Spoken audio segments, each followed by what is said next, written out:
ഭാവനേച്ചിക്ക് ഉണ്ടായിരുന്ന ആഭരണങ്ങളെല്ലാം നഷ്ടപ്പെട്ടു. ഭാസ്കരേട്ടൻ ഒരുപാട് വിഷമിക്കുക.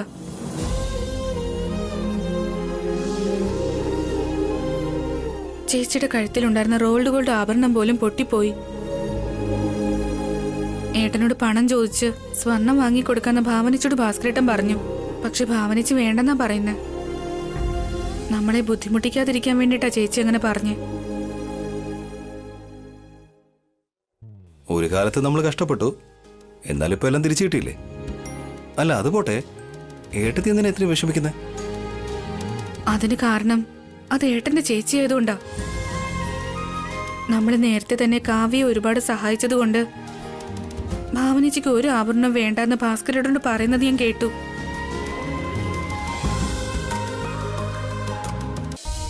ചേച്ചിക്ക് ആഭരണം വാങ്ങിക്കൊടുത്തൂടെ പ്ലീസ്? ഇത്രയ്ക്ക് കെഞ്ചേണ്ട ആവശ്യമുണ്ടോ വസു?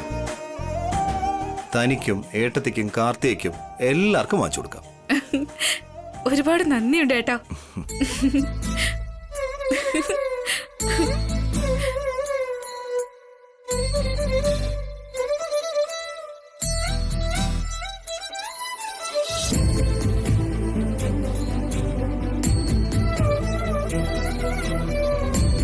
എന്താ അങ്ങനെ നോക്കുന്നേട്ടാ?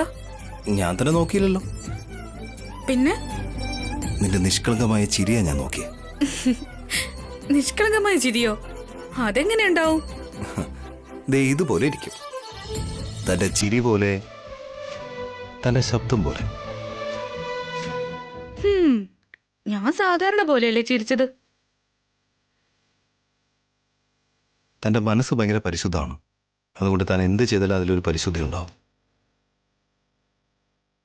ഇന്ന് എന്തിനാ ഇപ്പൊ ഇങ്ങനെ പ്രശംസിക്കുന്നേ?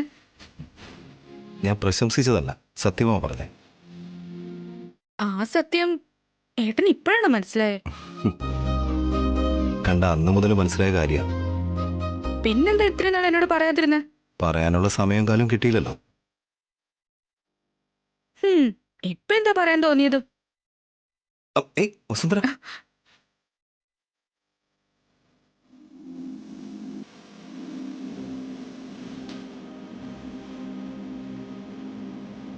തനിക്ക് വേണ്ടി താൻ ഒന്നും ചോദിക്കാറില്ല. എപ്പോഴും മറ്റുള്ളവരുടെ ആവശ്യങ്ങൾക്ക് വേണ്ടിയാണ് താൻ ചോദിക്കുന്നത്. കാശില്ലാത്തപ്പോഴും അങ്ങനെ തന്നെയായിരുന്നു, ഇപ്പോൾ കാശുള്ളപ്പോഴും അങ്ങനെ തന്നെ. തനിക്ക് ഒരു മാറ്റമില്ല. അങ്ങനെയാണെങ്കിൽ ഞാൻ ഇപ്പൊ തന്നെ മാറാം. എനിക്ക് എന്നെ പോലത്തെ ഒരു സ്വർണ്ണ വിഗ്രഹം ഉണ്ടാക്കി തരണം. നീ തന്നെ ഒരു സ്വർണ്ണല്ലേ, പിന്നെ എന്തിനാ സ്വർണ്ണ വിഗ്രഹം? എന്നെ എന്തിനാ സ്വർണ്ണം എന്ന് പറയുന്നത്? അങ്ങനെയൊന്നുമില്ല. എന്നാലേ ഞാൻ തന്നെ അതുപോലെ കാണുന്നത്. വന്നേ, ബ്രേക്ക്ഫാസ്റ്റ് റെഡി ആയിട്ടുണ്ട്, വന്ന് കഴിക്ക്. സേട്ടിനെ ഫോൺ ചെയ്ത് ആഭരണങ്ങൾ കൊണ്ടുവരാൻ പറയാം.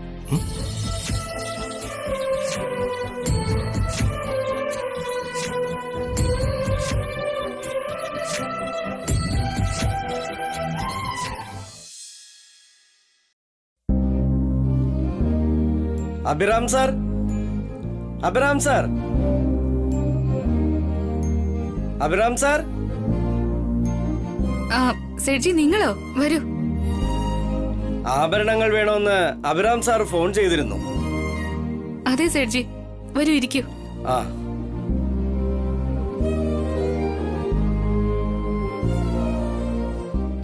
ചേച്ചി, ചേച്ചി. പറഞ്ഞു വസു. ഒരു മിനിറ്റ് ഒന്ന് ഇങ്ങോട്ട് വന്നേ. എന്താ വസു? ചേച്ചി ഒന്ന് നോക്ക്. സേഠി ആഭരണങ്ങളുമായിട്ടാ വന്നിരിക്കുന്നത്. ചേച്ചിക്ക് ആവശ്യമുള്ള ആഭരണങ്ങൾ വാങ്ങിച്ചോ. ഇപ്പൊ എനിക്ക് ആഭരണങ്ങൾ എന്തിനാ വസു? അണിയാൻ വേണ്ടിട്ട് ചേച്ചി. ഇപ്പൊ ഇവള് ആഭരണങ്ങളൊക്കെ ഇട്ടിട്ട് എങ്ങോട്ട് പോവാനാ മോളെ? അതെനിക്കെങ്ങനെ അറിയാം ഭാസ്കരേട്ടാ? തന്റെ ചേച്ചിക്ക് വേണ്ടി അനിയൻ സേഠിയോട് പറഞ്ഞ ആഭരണങ്ങൾ കൊണ്ടുവന്നിരിക്കുക. ഇപ്പൊ എനിക്ക് അതൊന്നും വേണ്ട വസു. വാങ്ങിക്കേ ചേച്ചി. ചേച്ചിയുടെ കഴുത്തിൽ ഒരു തരം സ്വർണം പോലും ഇല്ല. ആഭരണങ്ങൾ അണിയാലേ ചേച്ചി കാണാൻ മഹാലക്ഷ്മിയെ പോലെ ഇരിക്കും.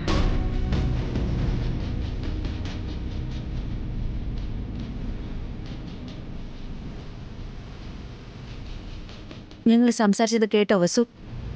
എന്ത് സംസാരിച്ചത് കേട്ടോന്നു? റൂമിൽ നിന്റെ ചേട്ടനും ഞാനും സംസാരിച്ചോണ്ടിരുന്നത്. റൂമില് നിങ്ങൾ സംസാരിക്കുന്നത് ഞാൻ എങ്ങനെ കേൾക്കും?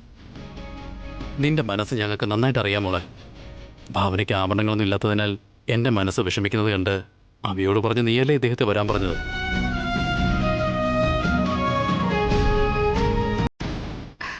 അങ്ങനെയൊന്നും കരുതണ്ട ഭാസ്കരേട്ടാ. കള്ളം പറയാതെ വസു. ഇപ്പൊ തന്നെ നിങ്ങൾ ഞങ്ങളെ ഒരുപാട് സഹായിച്ചു. കാവ്യയുടെ കല്യാണത്തിന് വേണ്ടി ഏകദേശം 30 ലക്ഷം രൂപ ചെലവഴിച്ചു. അത് പോരാഞ്ഞിട്ടാണോ ഇപ്പൊ ഈ ആഭരണങ്ങളൊക്കെ? അത് കാവ്യയ്ക്ക് വേണ്ടി ഏട്ടത്തി, ഇത് ഏട്ടത്തിക്ക് വേണ്ടി.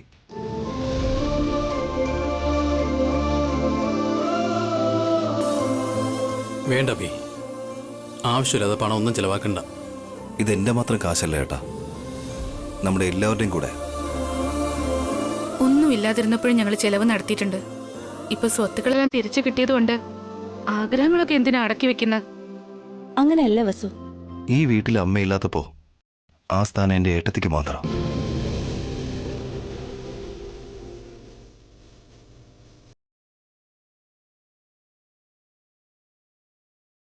ഏട്ടത്തിയുടെ കഴുത്ത് ശൂന്യമായിരിക്കുന്നത് ഏട്ടന് മാത്രമല്ല, ഞങ്ങൾക്കും വളരെയധികം വിഷമമുള്ള കാര്യമാണ്. നിങ്ങൾ സന്തോഷമായിട്ടിരുന്ന ഈ കുടുംബം മുഴുവനും സന്തോഷമായിട്ടിരിക്കും ഭാസ്കരേട്ടാ. ചേച്ചിയുടെ ആഭരണങ്ങൾ വാങ്ങാൻ പറയൂ.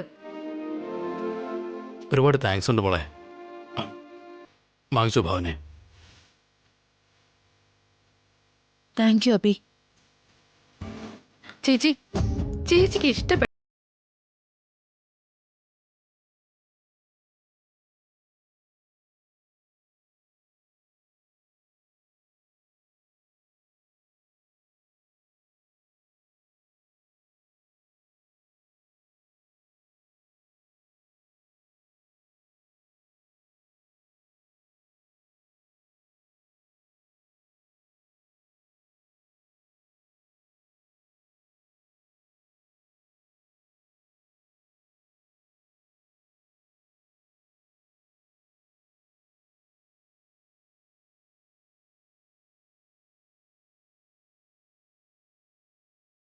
ഒരു ബന്ധുക്കളല്ലടി, നുണച്ചികളാ.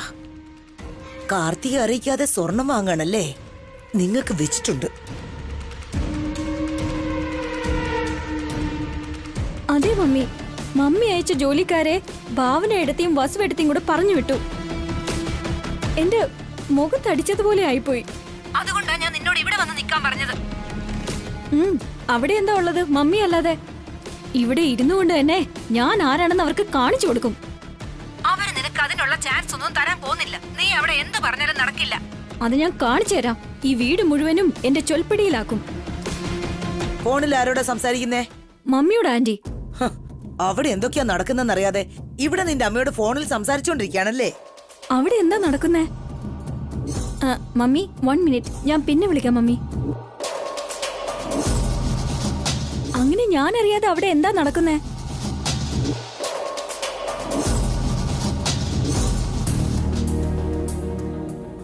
അഖിൽ, എടുത്തി നിന്റെ ചേട്ടൻ സേഠിയുടെ ആഭരണങ്ങൾ കൊണ്ടുവരാൻ പറഞ്ഞു. കാർത്തികയെ വിളിക്ക്, അവളും ആഭരണങ്ങൾ എടുക്കട്ടെ. ഇപ്പോ അവൾക്ക് എന്തിനാ എടുത്തിയ സ്വർണ്ണമൊക്കെ? എന്ത് ചോദ്യാടത്? നിന്റെ 2 ഏട്ടത്തിമാരും വാങ്ങിക്കുന്നുണ്ട്, അപ്പൊ കാർത്തിയും കൂടെ എടുക്കണ്ടടാ. അവൾക്ക് അവളുടെ അമ്മ വാങ്ങിക്കൊടുക്കോ ഏട്ടാ, നമ്മൾ തന്നെ കൊടുക്കുന്നേ. എന്തിനാടാ ഇങ്ങനെയൊക്കെ പറയുന്നേ? കാർത്തികയ്ക്ക് നമ്മളല്ലേ വാങ്ങിച്ചു കൊടുക്കേണ്ടത്, അല്ലാതെ അവര് എന്നെ വാങ്ങിച്ചു കൊടുക്കേണ്ടതുണ്ടോ? സത്യമാണോ ആന്റി? എന്നോട് പറയാതെ വസു എടുത്ത് ഭാവനയേട്ടത്തേക്ക് ആഭരണം വാങ്ങി കൊടുക്കുകയാണോ? അതേടി, അഭി ഭാവനയ്ക്ക് വേണ്ടി സ്വർണം വാങ്ങാൻ ആ സേഡ്ജിയെ വിളിച്ചു വരുത്തിയിരിക്കുക. ഇഷ്ടമുള്ളതൊക്കെ നോക്കി വാങ്ങിച്ചോന്നും പറഞ്ഞു. ഞാൻ 2 ജോലിക്കാരെ വേണോന്ന് പറഞ്ഞപ്പോ സമ്മതിച്ചില്ല. ഞാൻ അറിയാതെ ഈ വീട്ടിൽ എന്തൊക്കെയാണ് നടക്കുന്നത്? അത് തന്നെയാണ് എന്റെ വിഷമം. ആ അഭിയും വസുവും ഭാവനയും നിന്നെയും വേറെ വേറെ രീതിയിലാ കാണുന്നേ. ഭാവനയെ തലയെ കയറ്റി വെച്ചിട്ട് നിന്നെ കാലിലടിയിലിട്ട് ചവിട്ടി തേക്കിയ. എന്നോട് ഇത്രയും വലിയ അനീതി എന്തിനാ കാണിക്കുന്നേ? ഞാൻ അത്രയ്ക്കും ചീപ്പാണോ? എനിക്ക് ഈ വീട്ടിൽ ഒരു വിലയില്ലേ? ഇതെന്നോട് ചോദിച്ചാ ഞാൻ എന്ത് പറയാനാ? ചെന്ന് അവരോട് ചോദിക്ക്. നീ വേഗം ചെന്ന് ചോദിക്ക്, പ്രശ്നം ഉണ്ടാക്ക്, ബഹളം വെക്ക്. ഞാൻ ചോദിക്കാം ആന്റി. അവരെ ഒരു വഴിക്ക് കൊണ്ടുവരാം. ഈ വീടിനെ 2 ആക്കും. നിങ്ങൾ വേണമെങ്കിൽ കണ്ടോ. എന്നാ നീ നടന്നോ, ഞാൻ പിന്നാലെ വരാം. ഒരുമിച്ച് പോയാ ഞാൻ നിന്നെ ഇളക്കി വിട്ടാന്ന് വിചാരിക്കും. എടി വസു, ഇന്ന് നിന്റെ കാര്യത്തിലൊരു തീരുമാനാവും. ഇനി കൂടുതലൊന്നും പറയാതെ പോയി കാർത്തികയെ വിളിച്ചോണ്ട് വാ അഖിൽ. കാർത്തിക ആഭരണം എടുത്താലേ ഞാനും ആഭരണം എടുക്കൂ. പോയി വിളിക്ക്. അങ്ങനെ അല്ല ഏടത്തി, ഞാനൊന്ന് പോടാ, പോയിട്ട് വാ. ഭാര്യയോട് ഇത്രയ്ക്കൊന്നും ദേഷ്യം കാണിക്കേണ്ട ആവശ്യമില്ല. അഖിൽ ചെല്, പോയി കാർത്തികയെ വിളിച്ചോണ്ടോ. ചെല്ല അഖിൽ, കാർത്തികയെ കൂട്ടിക്കൊണ്ട് വാ. നല്ല മോഡൽസ് കാണിക്കാം. ഞാൻ നിന്നെ വിളിക്കാനായിട്ട് വരികയായിരുന്നു. അപ്പൊ തന്നെ നീ എത്തിയല്ലോ. എന്താ ഇവിടെ നടക്കുന്നത്?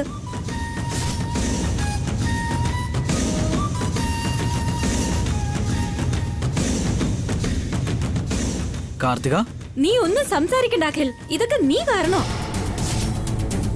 നീ എന്നെ ചീപ്പായി കണ്ടതുകൊണ്ടാ. നീ എനിക്ക് വില തരാത്തതുകൊണ്ടാ. നീ എന്തൊക്കെയാടി പറയുന്നേ? ഞാൻ സംസാരിച്ച് തീരുന്നത് വരെ നീ ഒന്നും മിണ്ടണ്ട. എന്താ വസുവേട്ടത്തി, നിങ്ങളുടെ കണ്ണിൽ എന്നെ എങ്ങനെയാ കാണുന്നേ? എന്നെ കണ്ടാൽ ഒരു മന്ദബുദ്ധിയായിട്ട് തോന്നുന്നുണ്ടോ?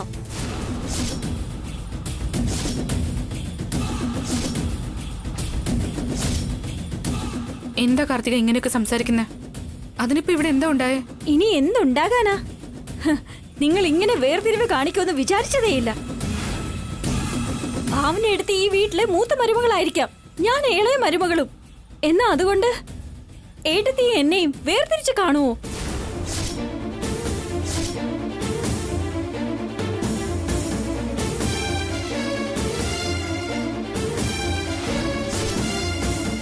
ആരെങ്ങനെ കണ്ടു എന്നാ കാർത്തിക? നമ്മൾ മൂന്നുപേരും ഒരുപോലെയല്ലേ? അത് നീ മാത്രം പറഞ്ഞാ പോരല്ലോ, ഈ വസുവും വിചാരിക്കണം. വസുന്ധര പക്ഷഭേദം കാണിക്കില്ലേ? എന്തുകൊണ്ട് കാണിക്കില്ല അഭിയേട്ടാ? പക്ഷഭേദം വസുവേട്ടത്തി മാത്രമല്ല, ഏട്ടനും കാണിക്കുന്നുണ്ട്.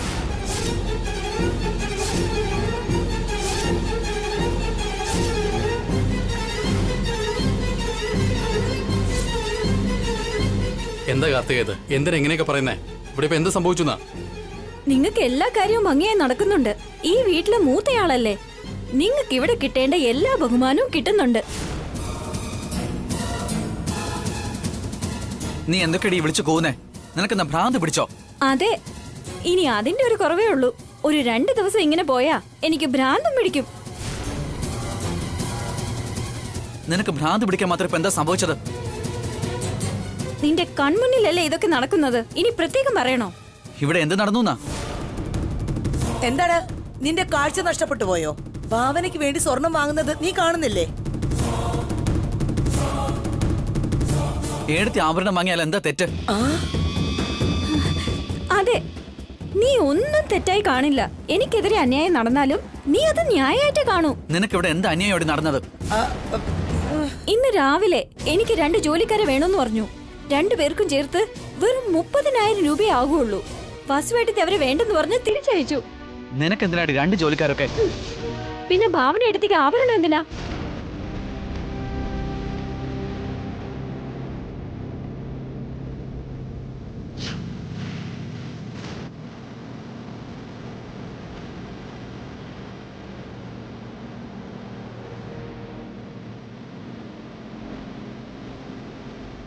എനിക്ക് ജോലിക്കാരെ തരില്ല. ഭാവന എടുത്തേക്ക് ആഭരണം വാങ്ങിക്കൊടുക്കുന്നു. ഭാവന എടുത്തിയെ തലയിൽ കയറ്റി വെച്ചിട്ട് എന്നെ ചവിട്ടി താഴ്ത്തുകയാണ്. ഏടത്തിയെ ഉയർത്തിയും എന്നെ താഴ്ത്തിയും കാണുന്നു. കാർത്തിക, അത് എനിക്കറിയാം ഏട്ടത്തി, ഏടത്തിക്ക് എന്നോട് ദേഷ്യമാണ്. ഞാൻ ഇളയതായിട്ടും എന്നോട് പകരം വീട്ടുകയാണ്. ഒരു അമ്മായിയമ്മയെ പോലെ പെരുമാറുകയാണ്. എന്താ കാർത്തിക ഇങ്ങനെയൊക്കെ സംസാരിക്കുന്നത്? അങ്ങനെയൊന്നും അല്ല. ഇവിടെ അതൊക്കെ തന്നെയാ നടക്കുന്നത് ഏട്ടാ. പക്ഷഭേദം കാണിക്കുകയാണ്.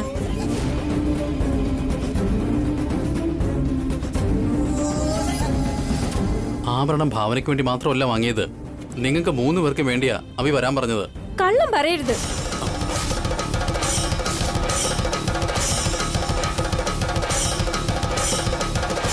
മൂന്ന് പേർക്കും കൂടിയാണെങ്കിൽ എന്നോടും കൂടി പറയണ്ടേ? നിങ്ങൾ മാത്രം എന്തിനാ വാങ്ങുന്നേ? കാർത്തിക, അതിന് ഞാനിപ്പോ ഇവർക്ക് നീ വെറുതെ സപ്പോർട്ട് ചെയ്യല്ലേ അഖിൽ? ഞാൻ നിന്റെ ഭാര്യയാണ്. നീ എനിക്കാണ് സപ്പോർട്ട് ചെയ്യണ്ടേ. ഞാൻ പറയുന്നൊന്ന് കേക്കോ? നീ എന്താ പറയാൻ പോകുന്നത്? ഞാൻ വന്ന് ചോദിച്ചുടനെ ആഭരണം വാങ്ങുന്നത് ഭാവന എടുത്തേക്ക് മാത്രമല്ല 3 പേർക്കും കൂടിയാണെന്ന് മാറ്റി പറയുകയാണോ? ഞാൻ കണ്ടില്ലായിരുന്നെങ്കിൽ സൈലന്റ് ആയിട്ട് ആഭരണവും കൊണ്ട് അങ്ങ് പോയേനെ. എന്നോട് അഖിൽ മറച്ചില്ലേ? കാർത്തിക, നീ കാര്യം മനസ്സിലാക്കാതെ സംസാരിക്കരുത്. ഇങ്ങോട്ട് നീ വരുന്നതിന് മുമ്പ് ഞങ്ങളെല്ലാം അറിഞ്ഞിട്ടാടാ പറയുന്നേ. കാർത്തിയോട് പറയാത്തത് പോട്ടെ, ഞാൻ മുതിർന്ന ആളല്ലേ, എന്നോടെങ്കിലും ഒന്ന് പറയായിരുന്നില്ലേ? ആരോടും പറയാതെ അവര് സ്വർണം വാങ്ങുന്നുണ്ടെങ്കിൽ അതിനെന്താ അർത്ഥം? ആ കാർത്തികയെ വേർതിരിച്ച് കാണുന്നുണ്ടല്ലേ? ഇവരും വയസ്സിന് മൂത്തയാളോ നിങ്ങളും കൂടെ ഇത് മനസ്സിലാക്കാതെ എന്തിനാണ് ഇളയമ്മ ഇങ്ങനെയൊക്കെ സംസാരിക്കുന്നത്? സത്യം എന്തെന്നറിയാതെ സംസാരിക്കരുത് ഇളയമ്മേ. നിങ്ങൾ കള്ളം കാണിച്ചിട്ട് ഞങ്ങൾ രണ്ടുപേരുടെ മേൽ കുറ്റം ചുമത്തുകയാണോ?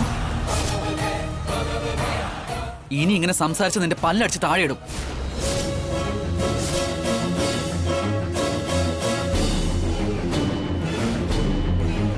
പല്ലടിച്ച് പൊട്ടിക്ക്. അത് മാത്രമല്ല, കഴുത്ത് ഞെരിച്ചങ്ങ് കൊന്നേക്ക്. നിങ്ങൾ ആഭരണം അണിഞ്ഞ് എന്റെ ഫോട്ടോയിൽ മാല ചാർത്തിക്കോ. നിന്നെ ഞാൻ ചത്താലല്ലാതെ നിങ്ങൾക്ക് മനസ്സമാധാനം കിട്ടില്ല. ഛെ, കാർത്തിക കാർത്തികേ, കാർത്തികേ, മോളെ, കാർത്തികേ.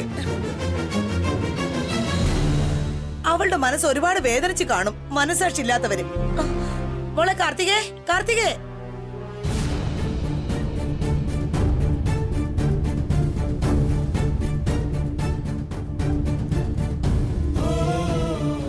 സോറി ഏട്ടാ, അവള് നിങ്ങളെ മിസ്അണ്ടർസ്റ്റാൻഡ് ചെയ്തിരിക്കുക. ഇതിൽ കാർത്തികയുടെ തെറ്റൊന്നുമില്ല അഖിൽ. ഞാൻ നേരത്തെ കാർത്തികയുടെ ഒരു വാക്കെങ്കിലും പറയണമായിരുന്നു. ഞാൻ നിന്നോട് സോറി പറയാ. അയ്യോ, ഏടത്തി എന്തിനാ എന്നോട് സോറി പറയുന്നേ?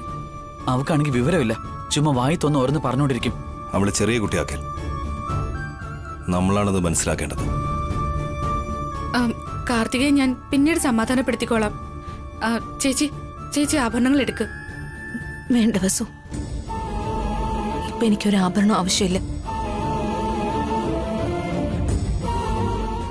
സാരമില്ല എടുത്തി, എടുക്ക്. സോറി അബി, ഇപ്പൊ എനിക്കൊരു ആഭരണം വാങ്ങിക്കാൻ തോന്നില്ല. പ്ലീസ് ഏടത്തി, കാർത്തിക പറഞ്ഞാൽ ഇങ്ങനെ സീരിയസ് ആയിട്ട് എടുക്കല്ലേ. ഏടത്തി ആഭരണം വാങ്ങിക്കാൻ നോക്ക്. ഞാൻ വിഷമം കൊണ്ട് പറഞ്ഞതല്ല, എനിക്കിപ്പോ തോന്നുന്നില്ല.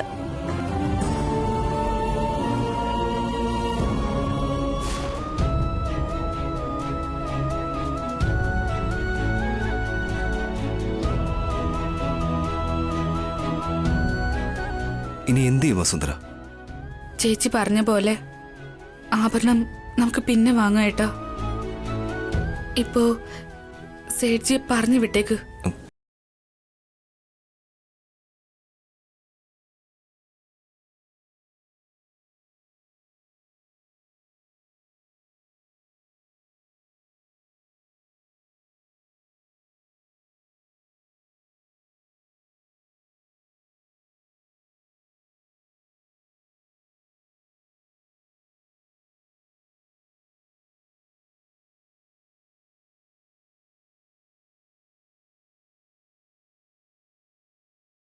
എന്നെ ചീപ്പായിട്ടാ കാണുന്നേ.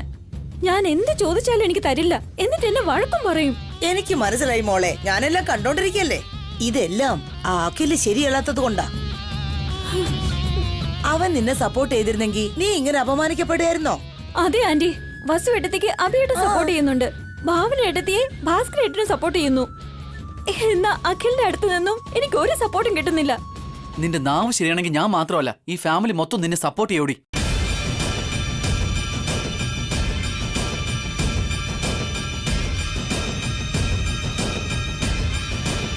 എന്താ ഇപ്പൊ അവള് പറഞ്ഞത്? നീ ഇവളെ പറ്റി മോശമായിട്ട് പറയുന്നു. ഇളയമ്മ മിണ്ടി പോരുത്, ഇതിനെല്ലാം കാരണം നിങ്ങളാ. അടുത്തിരുന്ന് വേണ്ടത് ഓരോന്ന് ഓതി കൊടുക്കും. എന്നെ വേണമെങ്കിൽ വഴക്ക് പറഞ്ഞോ, ആന്റി ഒന്നും പറയണോ. ഞാനിപ്പോ നെക്ലസല്ലേ ചോദിച്ചോളൂ, വേറൊന്നും ചോദിച്ചില്ലല്ലോ. അവർക്ക് വേണ്ടതെല്ലാം വാങ്ങിക്കൊടുത്തിട്ട് എനിക്കൊന്നും വാങ്ങി തന്നതുമില്ല.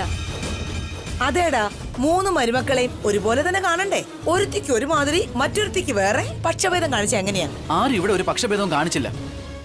നിങ്ങൾ രണ്ടിന്റെ കാഴ്ചപ്പാടിന്റെ പ്രശ്നമാണ്. ഭാവന എടുത്തേക്ക് മാത്രം വാങ്ങിയിട്ട് എനിക്ക് എന്തുകൊണ്ട് വാങ്ങി തന്നില്ല? നിനക്കും ആഭരണം വാങ്ങണമെന്ന് വസു എടുത്ത് എന്നോട് പറഞ്ഞതാടി. നിന്നോടത് പറയാൻ വന്നപ്പോഴാണ് നീ ഓരോന്ന് വിളിച്ച് കൂവിയത്.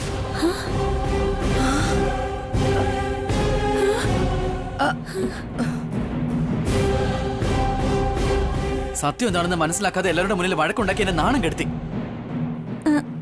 സോറി അഖിൽ, എനിക്കും കൂടി ആഭരണം വാങ്ങുന്ന കാര്യം ഞാൻ അറിഞ്ഞില്ല. നിനക്കറിയില്ലെങ്കിൽ നീ എന്നോട് ചോദിക്കണം, അല്ലാതെ വഴക്കുണ്ടാക്കിയല്ല വേണ്ടത്. അറിയാതെ വഴക്കിട്ടതാടാ, ക്ഷമിച്ചേക്ക്. എന്തെങ്കിലും പറയുന്നതിന് മുന്നേ ആദ്യം ഒന്ന് ആലോചിക്കണം. ചുമ്മാ ഓരോന്ന് വിളിച്ചു പറഞ്ഞ സ്വയം നാണം കേട്, അത്രേ ഉള്ളൂ. സോറി അഖിൽ.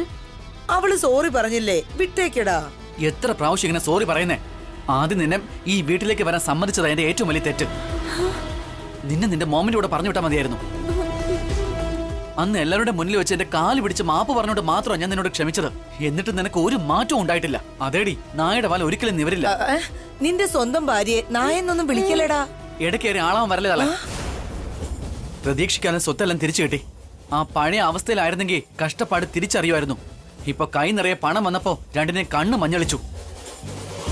അവരെ ആഭരണം വാങ്ങിച്ചപ്പോ ഇവളും ആഗ്രഹിച്ചു. അതിനെന്തിനാ ആവശ്യമില്ലാത്ത വഴക്ക് പറയുന്നേ? ആഗ്രഹിക്കുന്നത് ചോദിക്കുന്നത് വേറെ രീതിയിലാ. ഇവൾക്ക് അത്യാഗ്രഹമാ. എല്ലാം ഒറ്റയ്ക്ക് സ്വന്തമാക്കണം എന്നുള്ള അത്യാഗ്രഹം. ഇവളെ ആരെ കൊണ്ടും തിരുത്താൻ പറ്റില്ല.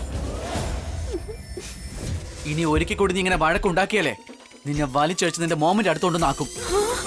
പിന്നെ ഞാൻ നിന്നെ ഈ വീട്ടിൽ കേറ്റില്ല.